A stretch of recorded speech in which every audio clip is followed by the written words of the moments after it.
Welcome to the second episode of the One State Solution podcast. My name is Alon. I'm Elik, We're both, anti-Zionists. Israeli, whatever that means, and anti-Zionist. Um, and we want to talk today about a few different subjects. We were having a conversation before about many interesting things, interesting to us, and maybe we will just continue this conversation naturally, and all the subjects that we raised will just rise, or maybe new subjects, and we just want to go with the flow and see what happens. Okay, so do you want to raise like any subjects? I had many subjects going on Yeah. in my mind, and it's always going through this need to go deep into the Zionist mindset and understanding it, and also talking about what's going on right now about the genocide and how it all connects together and how it's and I feel like this need to go from the present and understanding the present moment into something that is like deep in history, deep in the subconscious, deep in the collective trauma and psychology, and to try to understand it both in a way. And I would like to add, I also want to use all this to look into the future and to say what we want to have in like 5 years, 10 years, 50 years, to say what our vision for this land is. Yeah. I want to apologize to the audience. We have some drilling noises here. We hope it's not too loud in the sound system here, but we have no choice. This is the only place that we can record, so we apologize for the noises, but we will push on, carry on, and the show must go on. Yeah. So maybe we talked about several like more specific things before, so maybe you can remind us one of them, and we'll start from there. Okay, I feel what is I want to throw up an idea. Yeah. And then we can try to examine it. Because I wanted to discuss Zionism as a form of cult.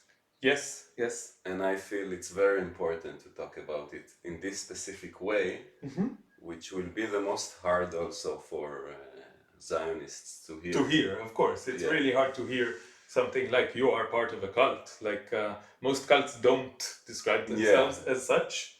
Yes. And I think there is something subtle about the Zionist cult. First of all, because it is so huge.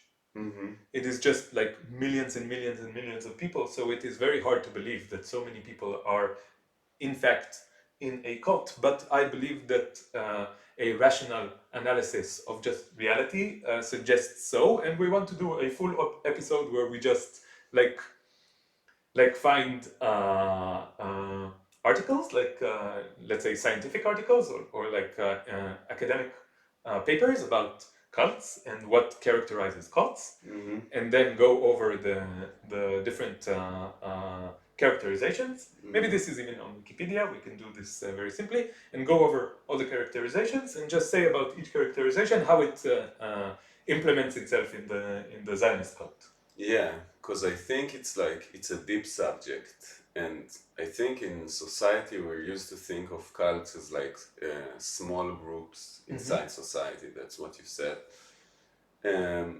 But we also what the genocide in Gaza now reveals, that we are a small group in the world, because the majority of the world see what's going on. Yes. And oppose it. And oppose it. So maybe, and we like a small group inside, like me and you, and other few anti-Zionist Israelis, inside the big group, but this group is inside the larger group that sees what's going on. Yes. So and also, we need to expand this concept of cult, because all the world is part of different cult. I agree. There is, for example, the patriarchy, which is Yeah. in some senses a cult. I think it's less extreme than Zionism, but it still is.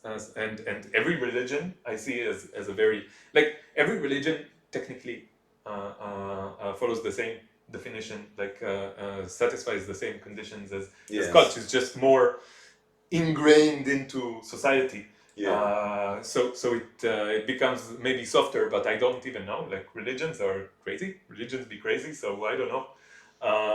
So, and also capitalism I see as a cult, and also human supremacy I see as a cult. I will add as an anarchist that statism Yes. to me is a cult. Like every state Yeah, is a every kind of state. cult. Yes.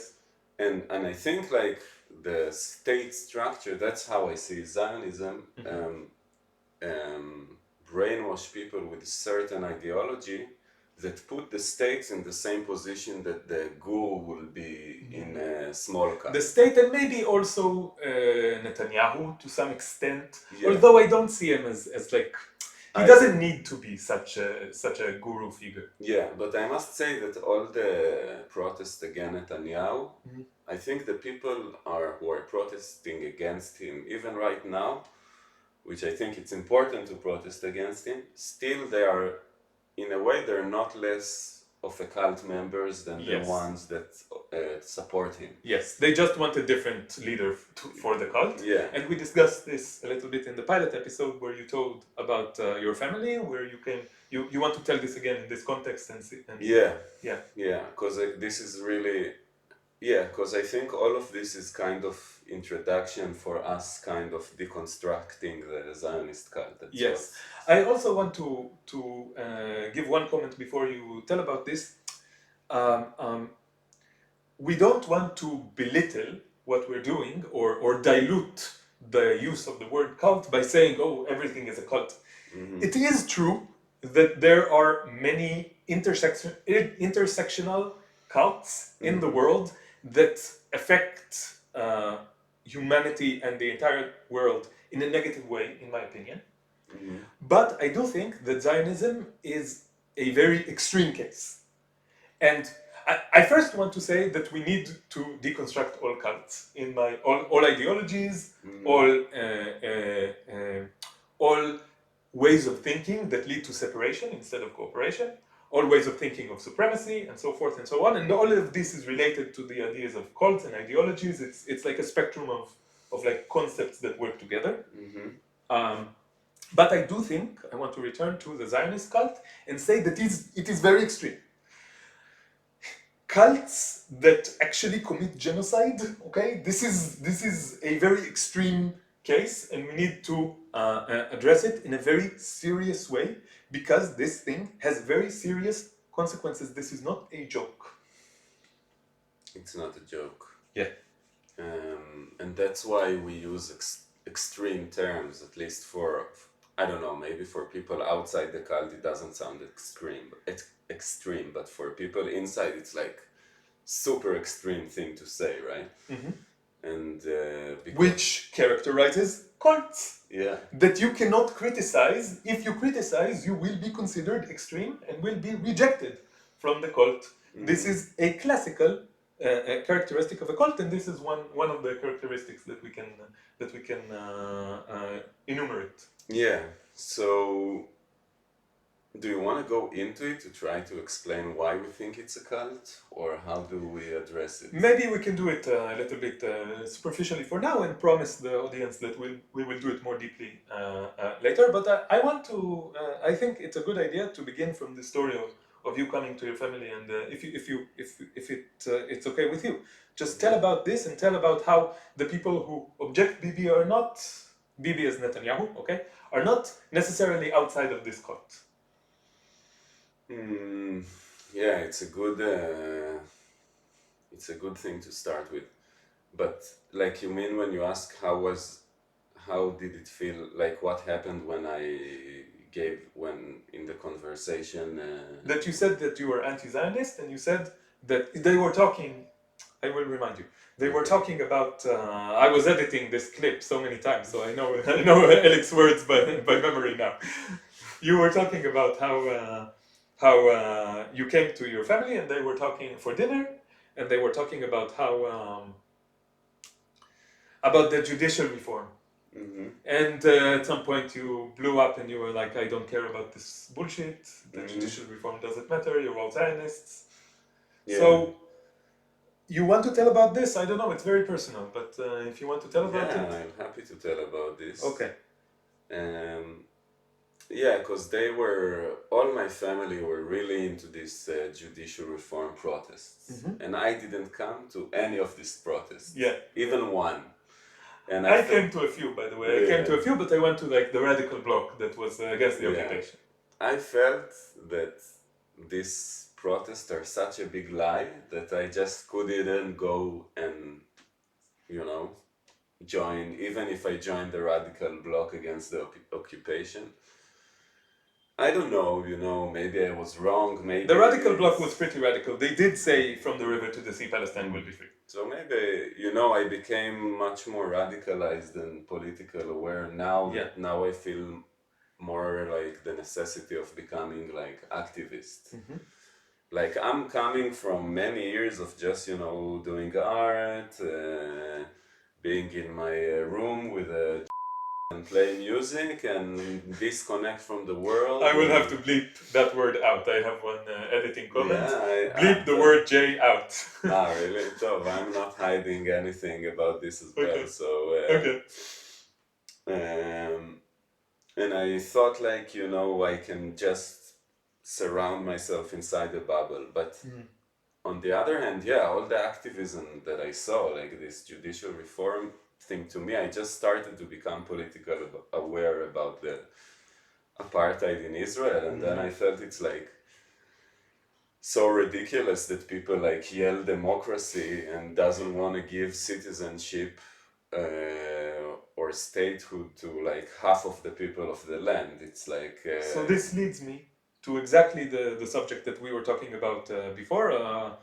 One of the books that you showed me in your bookcase is about the regime in Israel,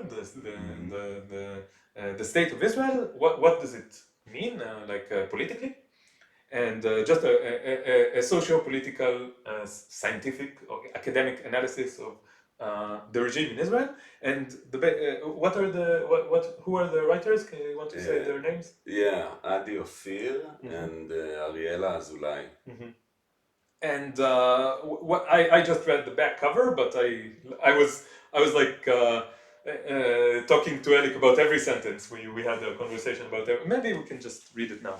And the problem that is the camera is on the book. Oh no! So the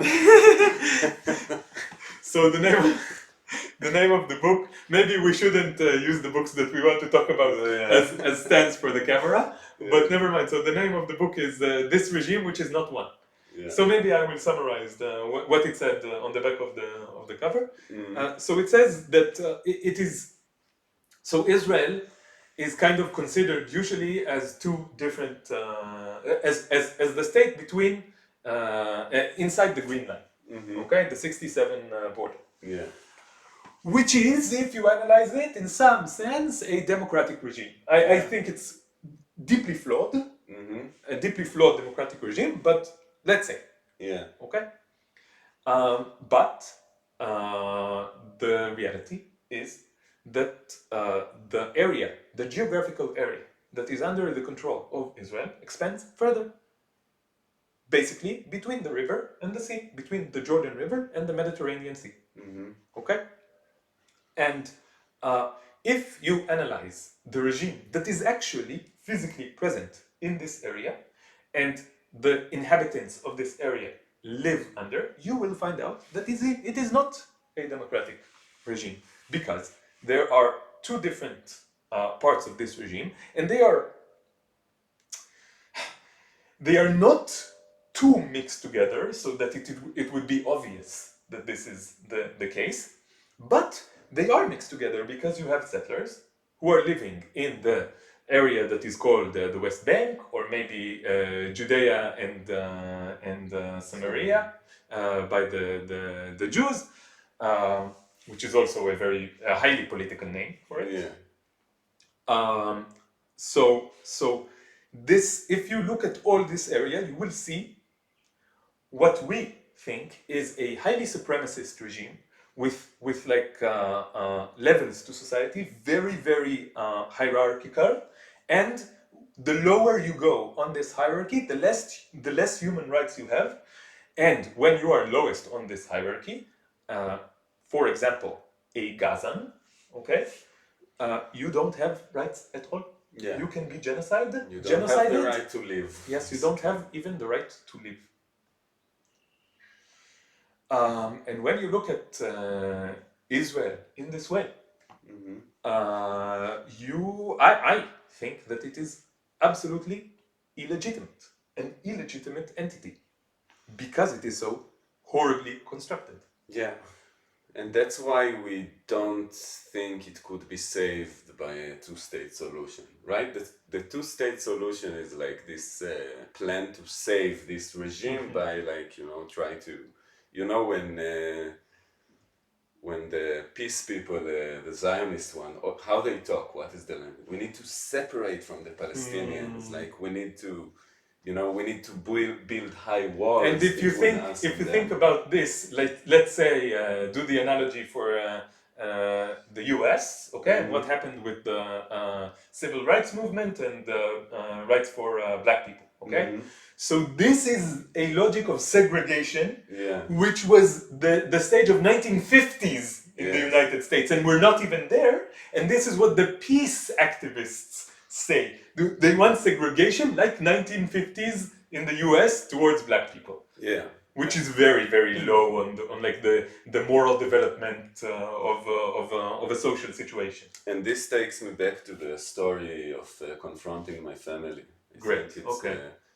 Because I just read the book, we talked about it in the pilot of Ilan Pappes, The Ethnic Cleansing of Palestine, and I was really charged, because when you live in a Zionist leftist family, you have ready-made answers for any kind of discussion. And we grew up to think of us, the ones that live inside the green line, the leftists, as pure, as righteous, and the settlers over there, they are the evil ones. They're the evil ones, yes. And we learn to hate them and to think that we are not like them. And then when you read about what happened in 48, you understand it's not just that we're not like them. In a way, it was worse, because they completely kicked out the whole population. And the reason I can live in Tel Aviv and feel there is not a lot of Palestinians here is because they were kicked out. It's not because we're so pure and we're not oppressing it. And every time I was arguing in school with right-wing friends, they would tell me, what's the difference? You were worse, you kicked them out. And I had ready-made answers that I came up. Which answers? So I remember telling, this is one I used to say that now I think it's horribly ridiculous. Okay. That then we didn't have a state, and now we have a state.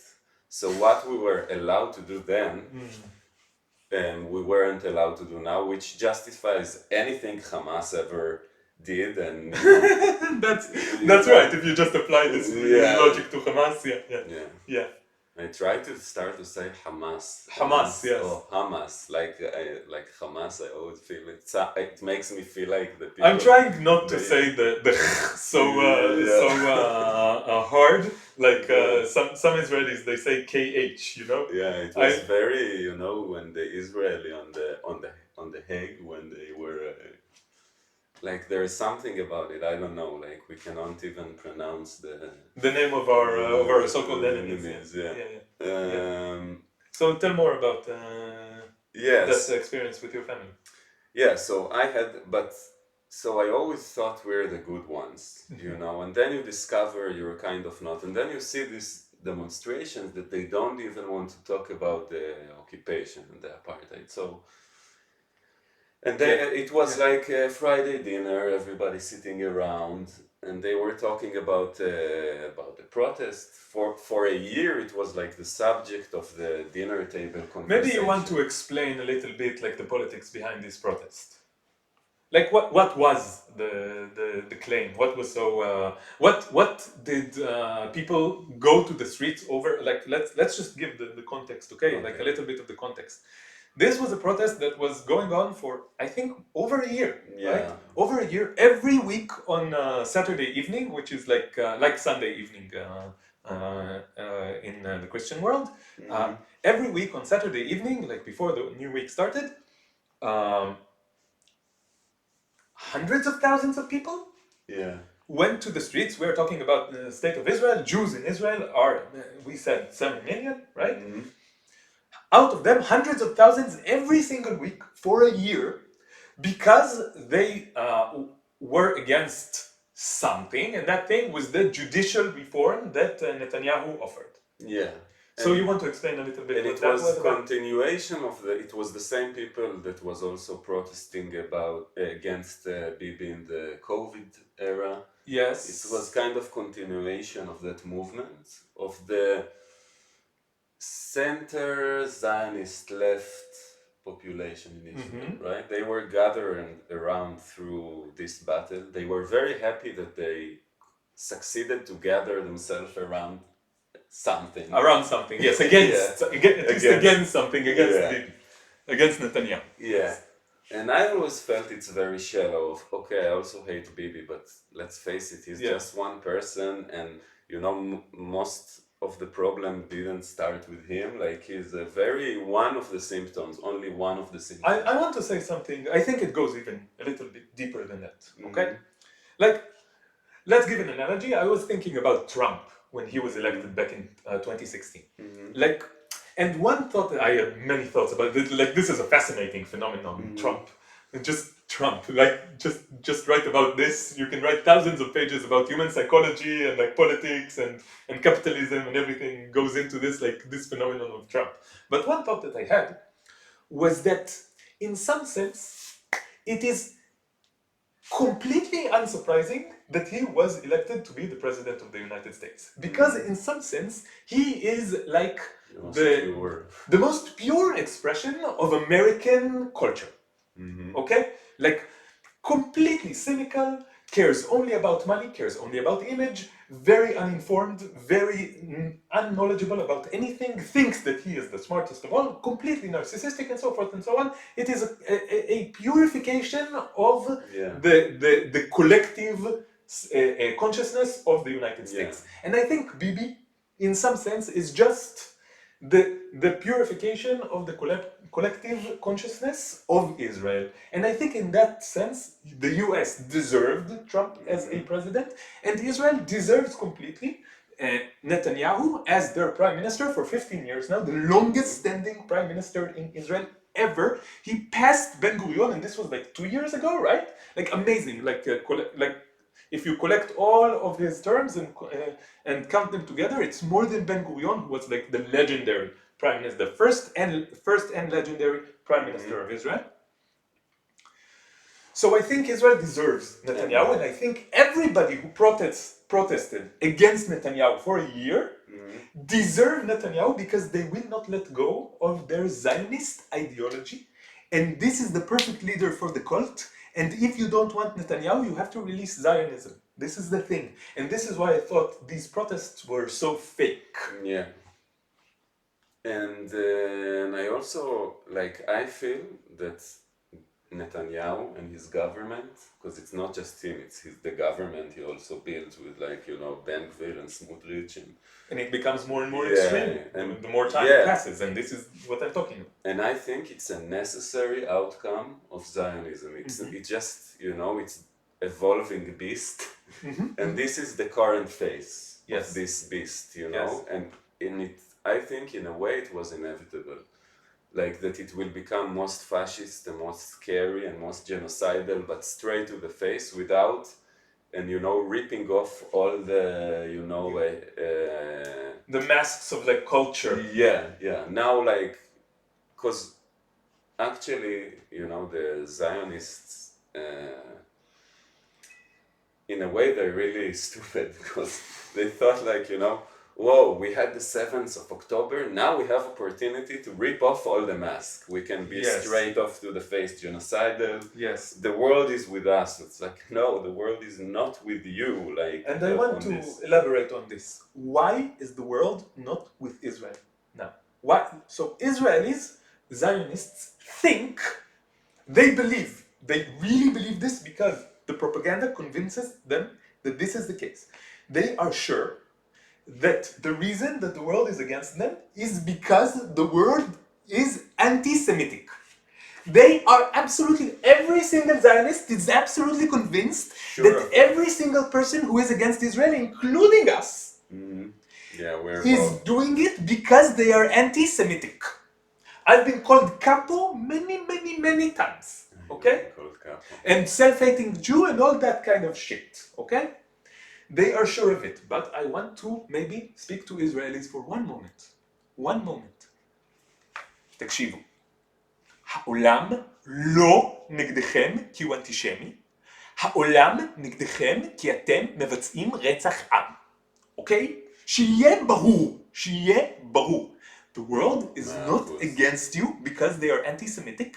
The world is against you because you are committing genocide and they don't like it. They don't fucking like it. Okay, well so said. thank you. But happy you said it in Hebrew as well. Yes, both. Sometimes we need to. We need to speak in Hebrew. We have a lot of ongoing conversation between us if we should do this in Hebrew as well, and I have a bit like discomfort from the fact that we're doing it in English now and not speaking to our society.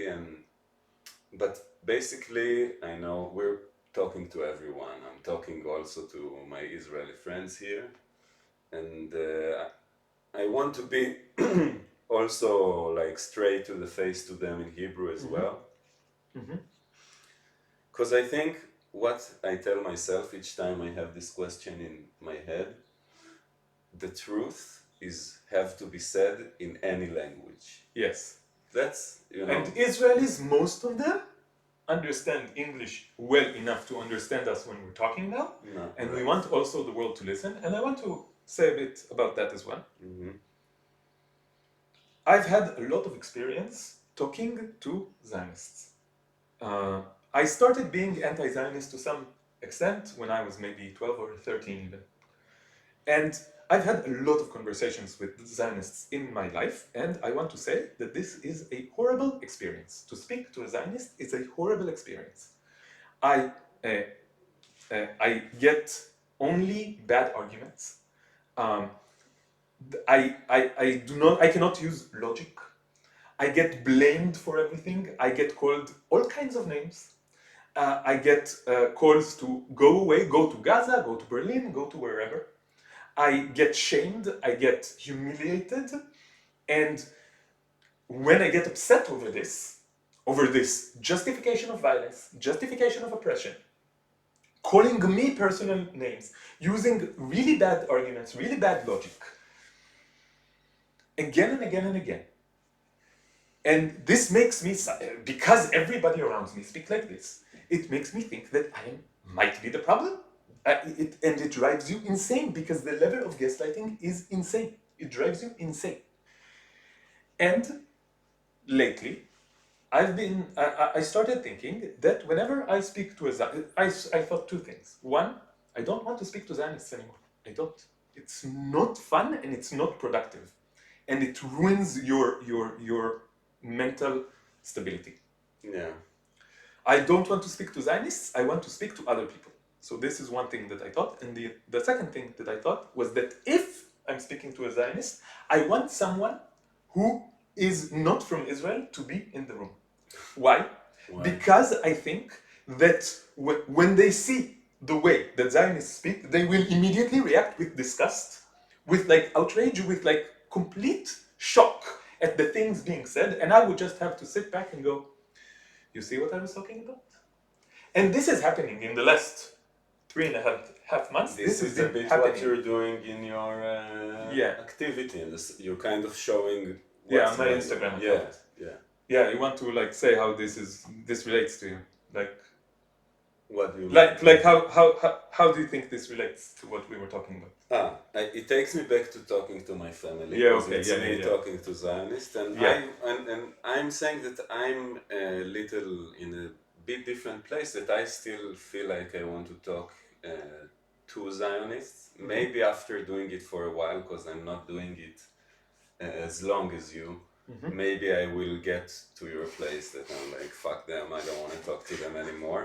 Things are changing, I think, in some sense. And maybe it's not the time, because basically I think I want to say also something about it from a bigger historical perspective. Privileged groups don't give up their privilege. Yes. Never happened in Yes, history. yes. It always happens because some outside pressure. So Or resistance. Yes, or both. Probably both. And I think we're an important minority, an important voice, that after the apartheid regime will fall, we will be very, very, very important in building. And then when Zionists will understand... When you say we, you mean, let's say, the radical left, the anti-Zionist left in Israel? Yeah. Okay. But right now we're not going to be listened to, I think, by the majority of the public. But on the other hand, I feel obligation to continue also to speak in Hebrew, to speak to people, because I think, because I still have love to my society, even with everything and to my friends. And maybe that's because I was not such a political person until recently, and... I must say that it's very hard for me to think about Israeli society now. I am very I feel very rejected from Israeli society. I feel very hurt by Zionists and the way that they acted towards me and act in general. And yes, I have a lot of anger towards my society. I have a lot of I think it is pathetic. Like, it's so pathetic, everything that's happening around me is so pathetic that it's really hard to feel part of it in any way, shape, or form. I don't want to feel like I'm pathetic, and being part of it makes me feel pathetic. And it's very hard for me to say these things about my own society. Yeah. But there is a reason why I'm saying these things. There is a reason why I'm feeling these things, and it is hard for me to stop feeling it. And maybe if they change their behavior a little bit, maybe then I can start feeling better about this society again. Yes. So maybe go back to the story about your parents. So they were talking about the judicial reform. So there is in Israel, there was trying to make the Supreme Court weaker.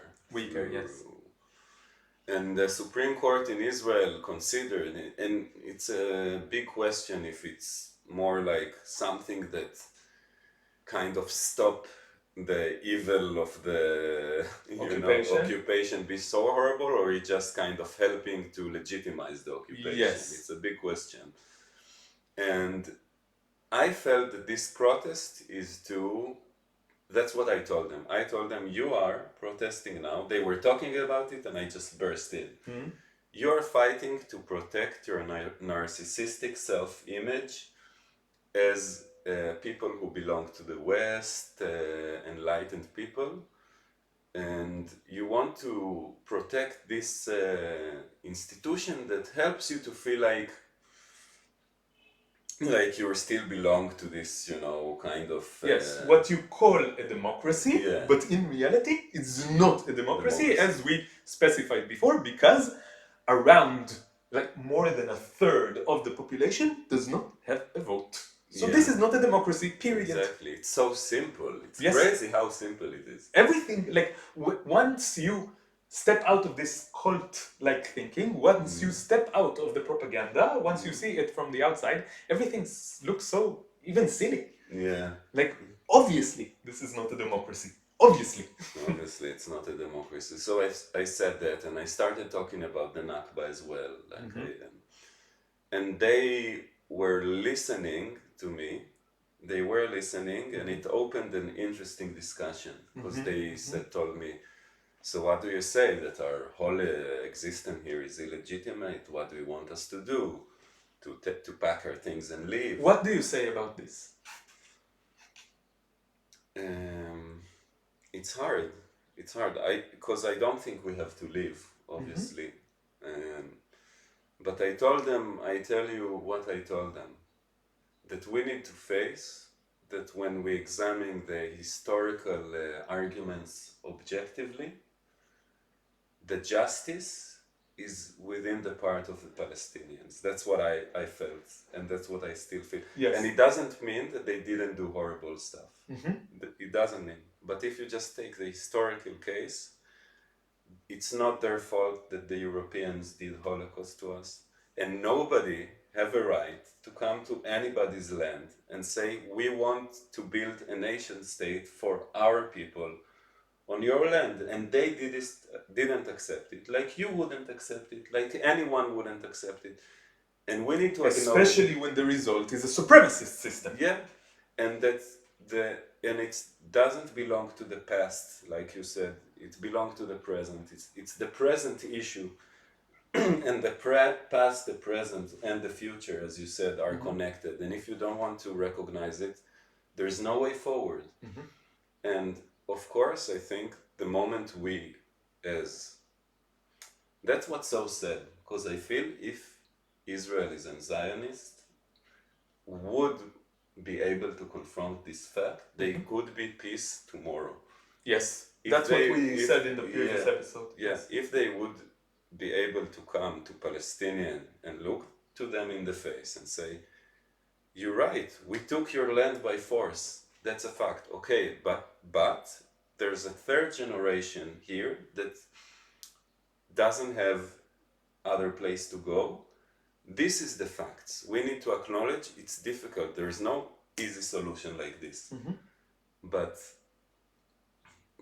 we need to open a conversation about it that starts from me recognizing your rights. Yes. And if we would be able to do it, I think like peace would be very, very easy. I agree with you completely. And there's a way of implementing the right of return that does not mean we now kick out all of the Jews, and it does not mean we have to give up our collective existence here as an ethnic group that exists here in a multi-ethnic place. Which is just the fact. Yeah, that's the fact. Yes.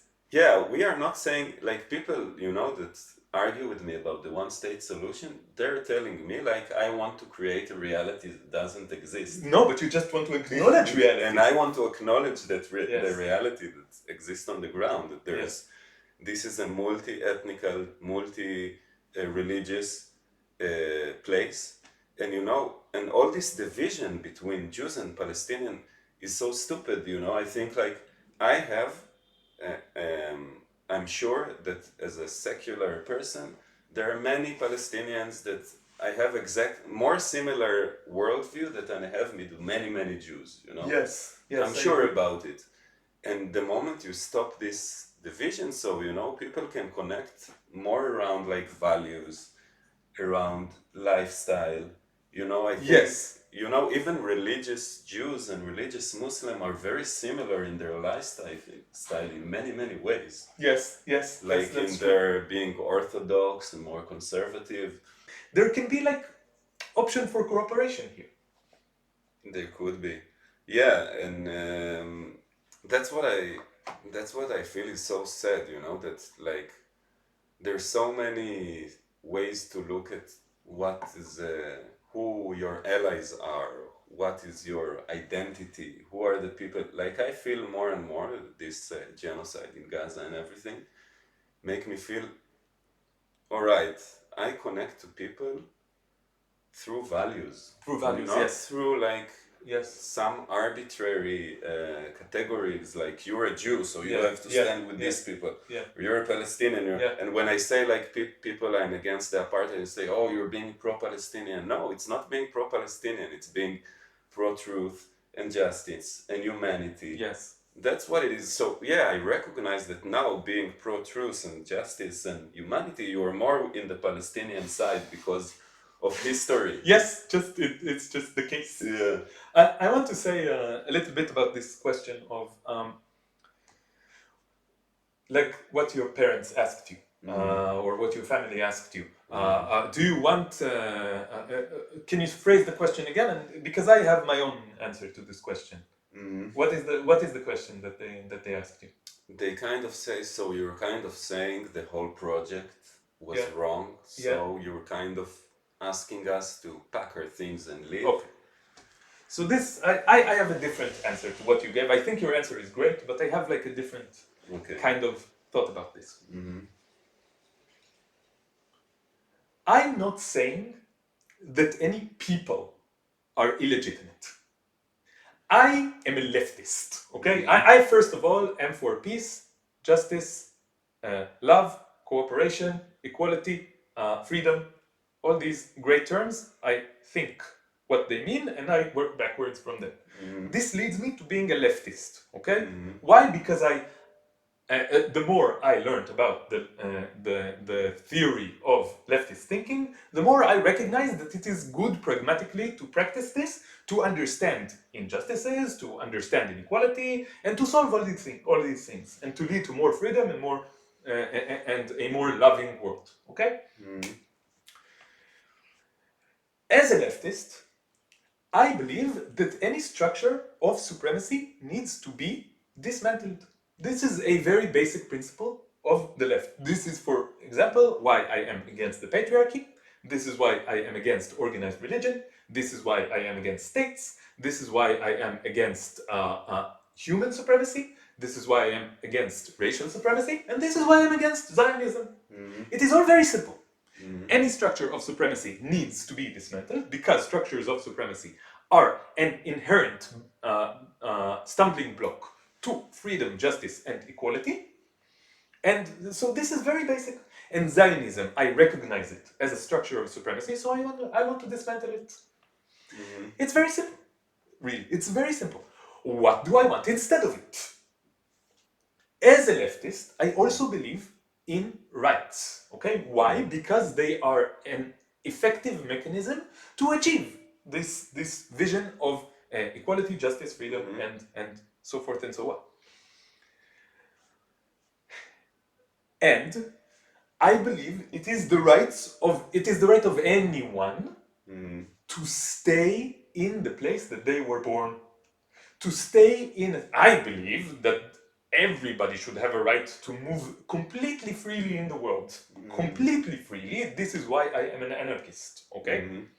But given the situation of states existing, I believe that in this land, the state should be such that everybody has rights. Everybody has rights. Okay. Including everybody who was born here, including everyone who lives here or has lived here for a long time, and feels a connection to this society, to this culture. And the result of this is that I don't want anyone to leave. I want us to live equally and together. This is the one-state solution that I have in mind, okay? So this is my answer to this. I don't want anyone to be kicked out. Why would I? And I believe the Palestinians don't really. Like, obviously, there is a section of Palestinians who really want to kick all the Jews out of this land. This is an undeniable fact. How many of them, I'm not sure. Why they want to do it, and can they be persuaded otherwise? Certainly some of them cannot be persuaded otherwise. Certainly. What is their percentage? We don't know. I don't know. And I think that the vast majority of Palestinians who would say, I want to kick all the Jews out, want to do it because the Jews treated them so badly and because the Jews insist on this supremacist system. And they will not want to do it anymore if the supremacist system is dismantled. And I want to give an example for this. Okay. I know that I've been talking... I just want to add something small. That yes. The Palestinians want to kick us out because we physically kicking them out. Yes. So this is, and you always have this in the discussion, right? they want to throw it to the sea, and we're actually throwing them to the sea. Yes, they have actual plans want now. to kill us, and we're actually killing them right now. Like Yes, you yeah. always have, I always. We get were talking this- about the difference yeah. between the hypothetical and the actual reality in the previous episode. Yeah. So okay. But Yeah, so I have an example for this. I was commenting on some Instagram. No, this was my interview with Anadolu after a protest, an anti-war protest, an anti-genocide protest. But at that time, we didn't call it. We didn't have the courage to call it a genocide yet. But now we're starting to do it publicly. Yeah. So there was the anti-war protest, and after the protest, I was interviewed by Anadolu Media, and this interview went up on Vice News, okay, and it had a lot of views, okay, and I commented on this, and I said thank you for giving me an opportunity to speak and so forth and so on, and then a young woman who is, I think. I don't remember, I think she was from Libya or something like that, like pro-Palestinian, and she said, why do you live there? Okay, why do you live there? You need to leave. Okay, because you are living on stolen property. And then I told her, listen, I am against this system of supremacy. I'm against this oppression. I was born here. My parents were born here. My grandmother was born here. My other grandmother, her family had to leave Syria because of persecution. My grandfather, he is a Holocaust survivor. He had to leave Poland because of real persecution. Okay, and my other grandfather, they were persecuted in Iran. He had to leave. You know, and it's okay to seek refuge. Yes, yes. And they didn't, I don't know how much they had a part, like an active part in creating this system. Maybe they did, maybe they didn't. Okay? But I had no choice where I was born. I had no choice which culture, which society I was born into. All I can do is oppose any system of supremacy in the area that I was born. I do not want to leave this place. I love this land. I am connected to this land, I am connected to this culture. I do not want, if I didn't have to leave, I would not leave. And if I have to leave, I will leave. That is as simple as that. But I don't think anyone should be forced to leave the place where they was born, where they were born. This goes against all my values. Yes. And this goes against just like wanting everyone to have a good life. Yeah, that's why we also like we think the Palestinians we acknowledge the right of the return because they were being like ethnically cleansed by force. Yes. And it was by force. Even if they ran away and their house have been taken after the war, it's still their house. Like if you run away during a war, nobody has a right to take over your house after it. This is the 8th commandment, right? Yeah. Thou shalt not steal. Right? So basic. We were talking in the pilot episode about the 6th commandment. Thou shalt not kill. And now this is the 8th commandment. Don't steal. Yes. Very, very You're saying you're Jews, right? You're saying commandments, 10 commandments. Maybe follow this a little bit, right? אולי תעקבו אחרי 10 הדיברות, חבר'ה. לא תרצח, נכון? לא תגנוב, נכון? מה אתם, יש לכם כוכבית? המבצע מוגבל ליהודים בלבד? מה עובר עליכם? מה עובר עליכם? זה פאקינג דיבר שישי, דיבר שמיני. חבר'ה, מה עובר עליכם? I love it when you speak like and you shout at them in the Hebrew. That's why you need to do stuff in Hebrew. It gets like the rage out of you. I'm much more visceral when I speak Hebrew. I think rage is a good energy. It's a good this situation. It's a good political energy. In this situation, it is. Yes. I think with all the new age bullshit, we learn to to try to empty ourselves with any right political sentiment of rage, I have some thoughts about that as well. This is what liberals do. Yeah. Okay? So liberals are actually conservative. Okay? Yeah.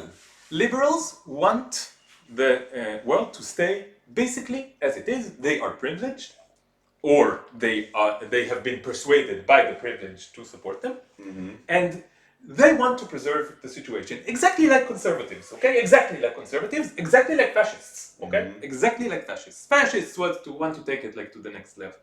Okay? But the liberals, they want to have things stay as they are. And they do not like rage. They do not like revolution. Yeah. And they know that rage drives revolution, so they do not like rage. And that is why they focus on the aesthetics of political discussion they have. They say you have to be polite. Yeah. They say you have to respect the other side, and they don't respect the other side because they want to keep their supremacist. That's my problem with the position. PC, by the way. I have some problem with PC because of that reason. Of course, liberals use the weapon of PC to silence resistance. Of course. But I want to connect this to another topic that we were talking about, the Zionist Left. Okay, so you wanted to explain the contradiction with like how do you see the Zionist Left as a contradiction, right? Wow, yeah, it's a big topic. We're actually, it's part of what we were talking already, but because this is basically your parents, right? Yeah, it's kind of, I feel that the Zionist Left it's based on pushing a lot of evil to the subconscious, leaving some evil that you can resist and spot to objective, and then to keep your image as a moral person. I think you just described perfectly liberalism. Yeah. Like liberals, not in the sense. I think in the UK it's a different, but liberals in the sense of the US definitely. Like people who vote for the Democratic Party in the US perfectly describes it. Yeah, and then they have a part, like in Israel, I think the liberal left have not less big part in keeping the apartheid system than the right. In a way, it's even, that's why I was kind of, when there was the protest against the Supreme Court, I was torn, because okay, the Supreme Court is a facade. A liberal facade. A liberal facade, but in the reality of it, it did do some stuff. Sometimes it stops something evil from happening, you know. But this is the game that they play. Okay, this is. I want to bring it back to Joe Biden and Trump. Okay, I used to have. I used to think like when there was the election in 2020, I was thinking like, yeah. So what does the Democratic Party do? And this happens in Israel like every election. Okay, with Bibi. Okay, Bibi is the. When Trump was elected to be the president of the United States, my reaction was, oh, now the Americans will see what it's like to have a Bibi, you know? Because it's like the same energy, you know, the same like fascist energy, okay? And this is the game that liberals play. This is the game that the Democratic Party played, and this is the game that the Israeli left plays all the time, okay? Look at this boogeyman who will take away your rights, who is a fascist, who is a dictator, who is a vote for us, we are the good guys, we will protect your rights, not their rights, you don't like them, but your rights, we will protect them.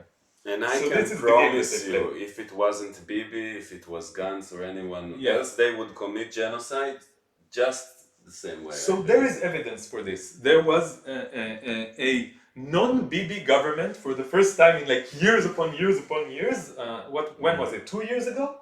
2 years ago. 2 years ago, yeah. For 1 year, okay? The government was led by Yair Lapid and Naftali Bennett. And Naftali Bennett was the actual prime minister, and he promised Lapid that they would do rotation, but of course the government dissolved before Yair Lapid got his chance to be prime minister, and this is a recurring theme in Israeli politics, but that's for a different time.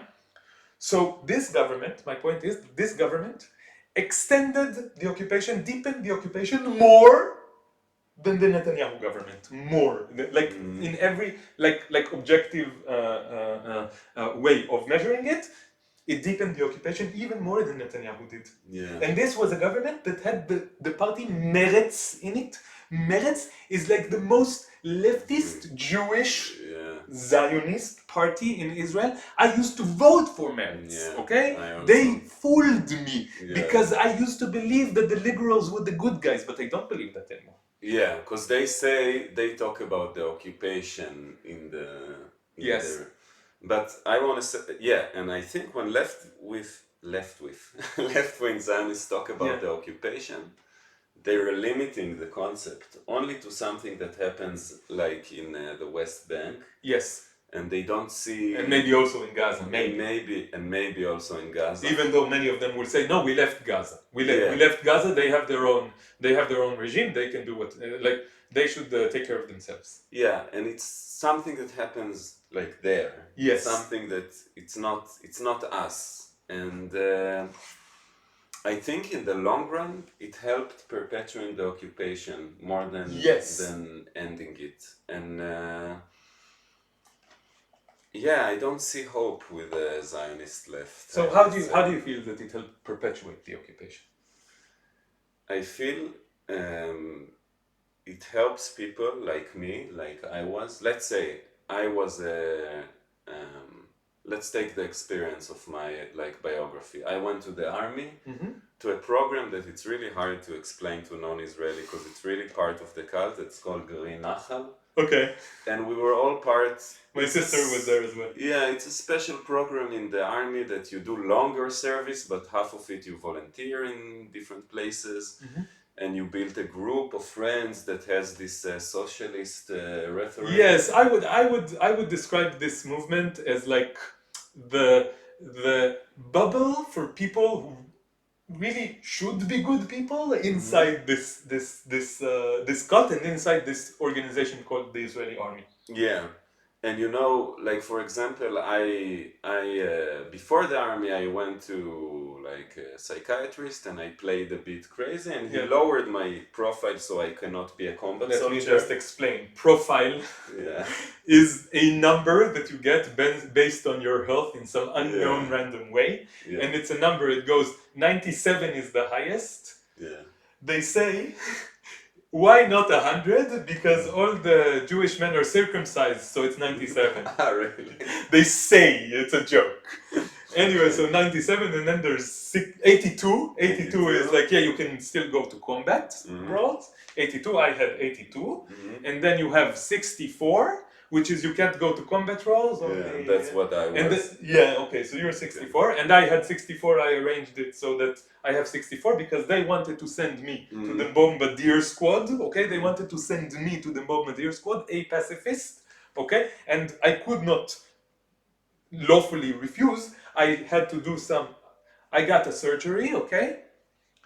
I had to get the surgery, but I was kind of happy that I had to get the surgery because then I could say to the doctor, lower my profile to 45 and not to 45, sorry, to 64. 64 and then I can't go to combat role. And 45 is you can't even go to the army. Like you can't even be drafted unless you volunteer. Yeah. So I lowered the profile. It's a funny story how it worked for me because by mistake when I had the appointment with the army psychiatrist. Okay. I didn't mean to, but he opened the door and then I came in and I sat in his seat behind his desk. And I didn't do it on purpose and he looked at me. That is such an Eric thing to do. And then he looked at me and it was like, I'm so many years in this profession and it never happened to me. And then all the interview I played normal, but it's still lower, because I think it was such a good beginning. But anyway, I joined this group and one of my guides in this group tried to convince me to rise my profile to become a combat. And why he tried to convince me to do it? From left-wing reasons. He said, we need the good guys to go and stand there in the checkpoints. Change the system from within. Yeah, so I think this is very typical to Zionist left mind. It's actually giving yourself excuse while you're participating in the system, and then you give many stories. It's okay because one day we're gonna give them a state and I live inside the green line, so I'm not part of it. It's okay because I go to the army because I changed the system from within. And we need to fight for our security. And we need to fight for our security. We need to fight against Hamas. Yeah. Hamas are evil. We are the good guys. We need to fight against Hamas. So everything that is done in Gaza is justified here in 3 simple steps. You justify a genocide, very easy, and you still call yourself a leftist. I'm a leftist and I support don't cut this out. Don't cut this out of the episode and spread it around. So they say that they are leftists and they still support genocide. Yeah, because basically you support everything that's going on. I don't know, maybe it's too harsh because I think I know left-wing Zionists that go to the occupied territories to protect Palestinians. I know some left-wing Zionists who did way more than me to physically help Palestinians on the ground.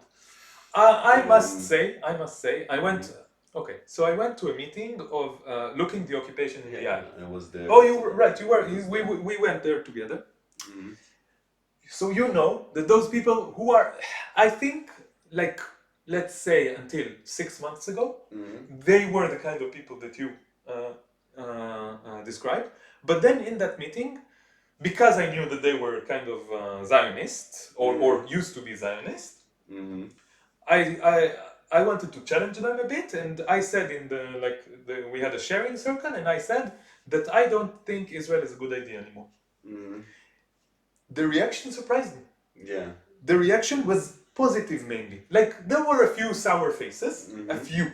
Yeah. A few. Most of them, they understood what I said. And this was not like 2 weeks ago. This was like 2 months ago, right? Yeah. So this was not that long after October 7th. And already they understood that what Israel is doing now proves that it is illegitimate, and they were no longer Zionists, I think, or they were, a lot of them are in the process of, I think there is like a phase change, okay? Like, some people are like slightly to the left of this imaginary line, and then if a genocide happens, they will go more to the left. And some of them are slightly to the right of it, and then when a genocide happens, they will go more to the right. I think the subject of Zionist Left, it's a big topic. It connects to the liberalism around the world. Yes.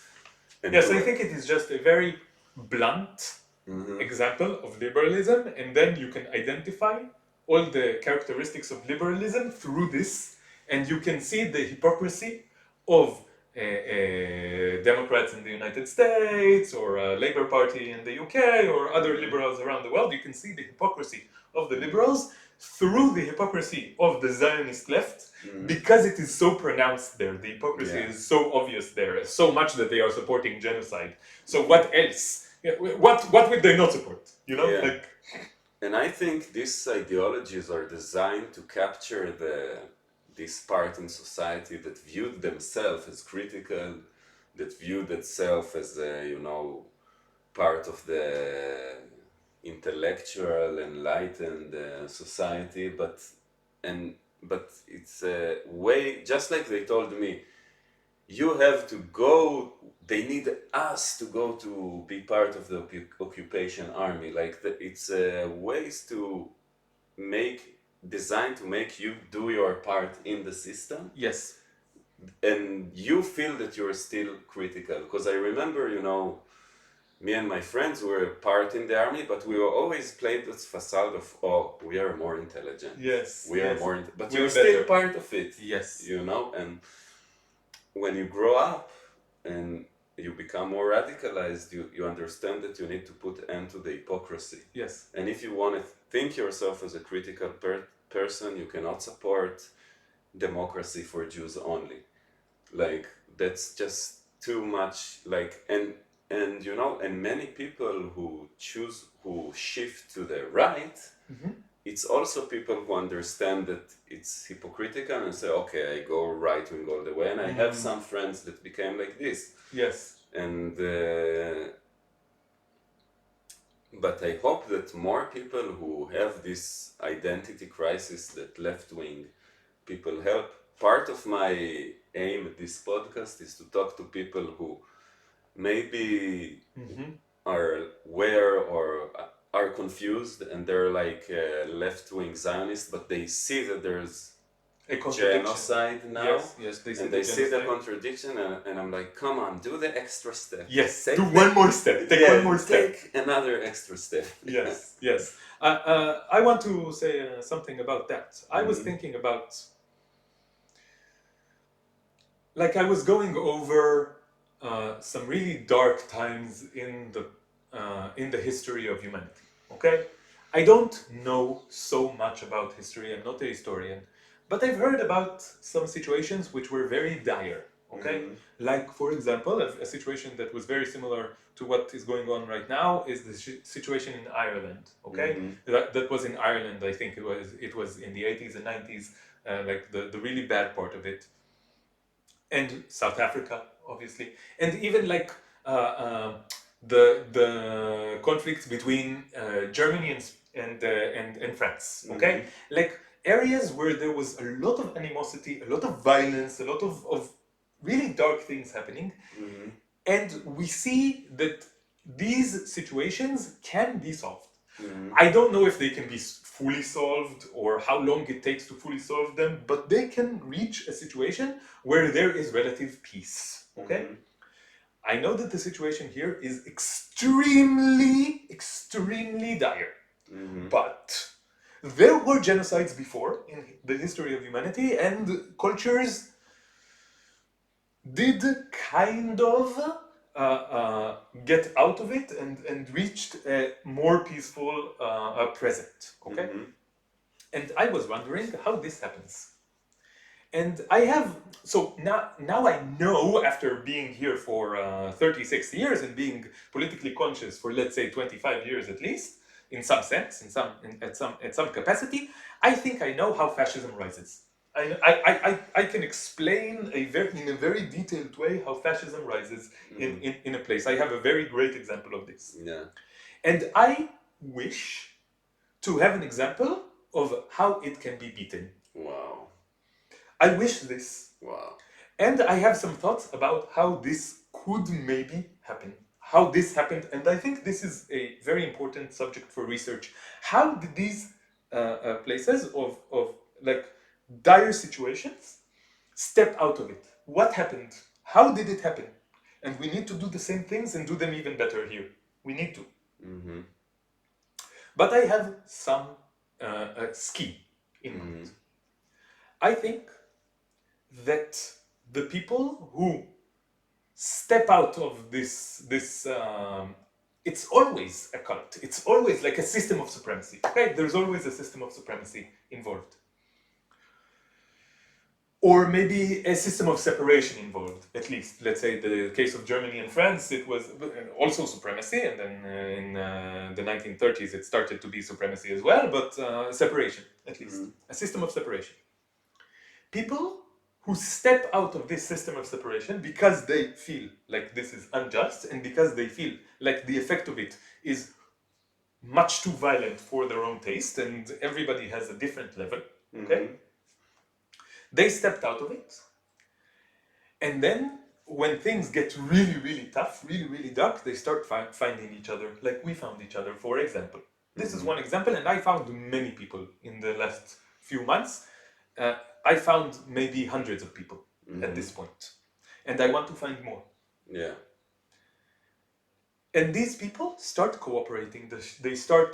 They understand that the situation is really dark, and they start being way more vocal, and they start being way more brave and way less patient Mm-hmm. with the fascist forces, Mm-hmm. and they start talking outside as well, like we are doing right now.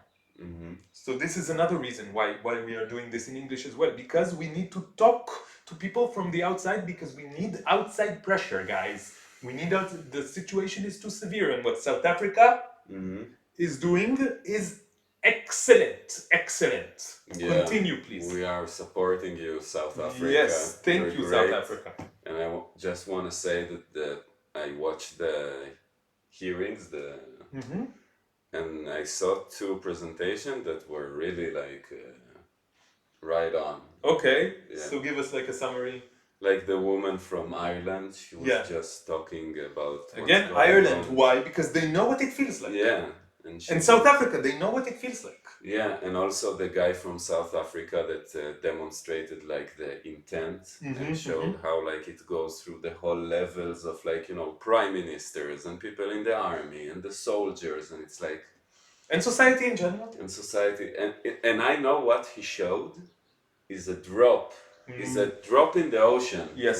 from what's really going on. Yes, also in my Instagram page, I share a lot of these kind of things, not just quotes from government, but things from the common people, like the Yeah. soldiers, and like how do they talk? What do they have in mind when they are performing this genocide? How they are behaving now? Yeah.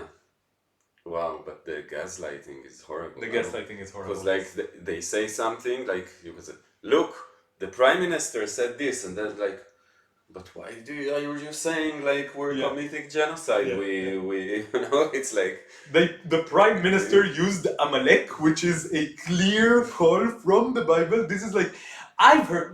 Okay, listen. Don't. Now I'm speaking to non-Israelis. I don't care about Israelis now. Don't let the Zionists fool you. Okay, don't let them, because they will tell you, no, Amalek is this, Amalek is this. No. Amalek. I have heard Amalek thousands of times in my life. Every single time it was to justify the dream of genocide and ethnic cleansing. Every single time. Don't let them fool you. Amalek means one thing in Israel, and it means genocide. Yeah, exactly, and it's and I'm trying to think how like same person that tell you I think it's okay to kill them all, we tell you how can you talk about us that we say such things. It's like, but you just said it. It's I was in a conversation. I went to someone's birthday party, okay? And it was all vegans. He's a vegan activist. It was all vegans, many of them activists, okay? And I started talking to this girl, and she said, yes, I don't care if they kill 2 million Palestinians. What the fuck? Like, what the fuck? Just like random people, and you meet so many random people who would just say, yeah, I want to kill 2 million people, I don't care. Maybe 1 billion Muslims, I don't fucking care. They don't have any limits, and this is like normal people. This is crazy. Yeah, and they, in all this conversation,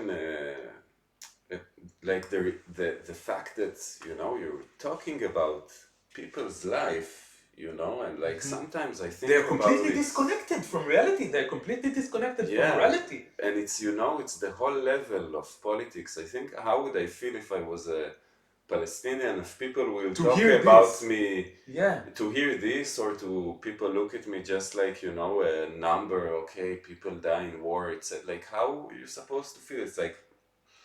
It's like basically people saying, yeah, they're entitled to kill them endlessly, and we're just gonna pay some lip service maybe to say something, but no actual, act to stop it. It's like, so this brings me back to what I started talking about before, because I think maybe it's a little bit more optimistic, and maybe we will finish on that note. Okay. Yeah. Sometimes I just think about it, and sometimes I just feel like crying suddenly, because I think like it's so horrible what the people must be, like how it feels when somebody treats your life as if it has no value. It's like, yes.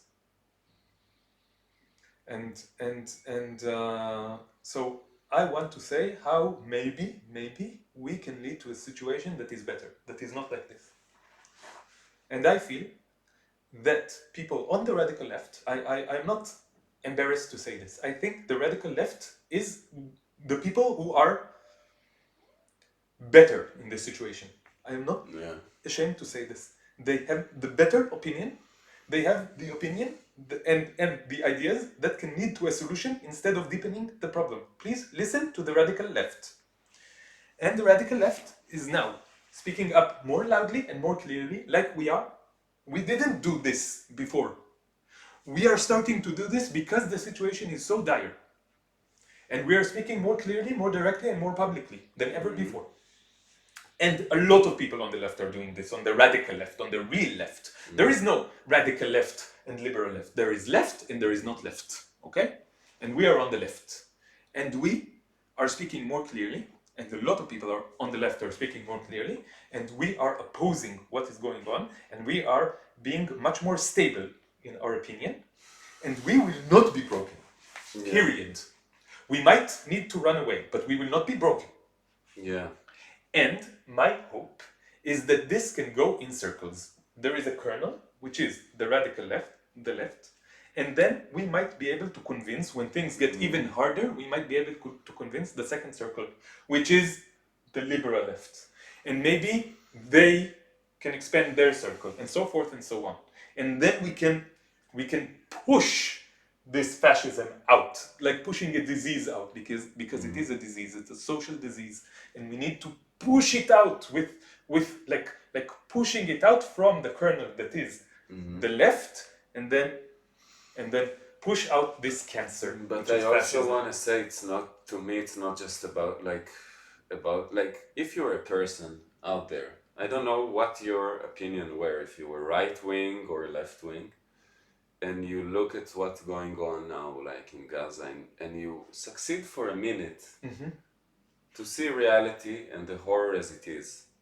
It doesn't matter what your ideology before it was. It means for a second you see through the veil of propaganda. Yes.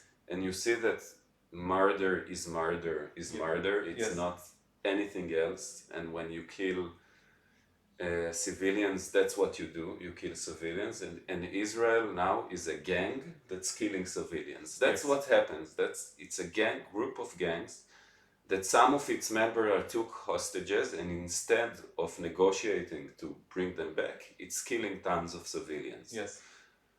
Just look through the veil of propaganda for a second, and then, like, I feel that the moment of enlightenment that people sometimes have, it's not just about if they were leftist or right wing. It's this suddenly something pushes through the stories that you'll be taught all your life that can make you look at genocide and say, oh, it's not a genocide, it's just a bad result of war. It's like, this thing that covers reality from being seen, So I want to say, what I said wasn't a normative statement. I don't think it should be like this. I'm describing what I'm seeing. And unfortunately, the only people that I see who are opposing what is going on in Gaza are people who are on the radical left, who were considered to be on the radical left before, or maybe will be considered now.